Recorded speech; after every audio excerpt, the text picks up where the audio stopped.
మీరు వాట్సాప్ని ఎప్పుడైనా ఆఫ్లైన్లో పెట్టారా? ఏది ఫ్లైట్ మోడ్ లేకుండా, ఇంటర్నెట్ లేకుండా.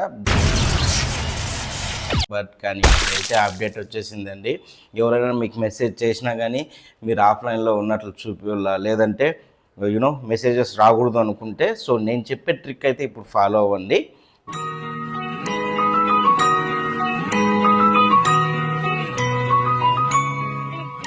ఎస్పిరిటివ్ బ్లాగ్స్ ది సూర్యప్రకాష్ అండి. ఈ ఛానల్ ఇంకా సబ్స్క్రైబ్ చేసుకోకపోతే సబ్స్క్రైబ్ చేసుకోండి, వీలైన మందికి షేర్ చేయండి, చాలా యూజ్ అవుతుంది. ఇలాంటి మంచి మంచి టిప్స్ అంతా నేను చెప్తాను. సో మీరు ఎవరైనా సెట్టింగ్స్ పోయేసి స్టోరేజ్ ఉంటుంది కదా, దాని మీద నొక్కేసి ప్రాక్సీ అని ఉంటుందండి, ప్రాక్సీలోకి పోయేసి 1.1.1.1 కొద్దిగా ఆఫ్లైన్లోకి వెళ్ళిపోతారు.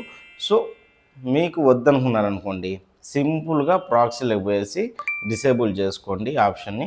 సో ఆటోమేటిక్గా మీదైతే డిసేబుల్ అయిపోతుంది ప్రాక్సీది. సో చాలా యూజ్ అయింది కదా. ఇలాంటి కొన్ని ట్రిక్స్, యూస్ఫుల్ ట్రిక్స్ కోసం నా ఛానల్ అయితే సబ్స్క్రైబ్ చేసుకోండి. థ్యాంక్ యూ సో మచ్ అండి.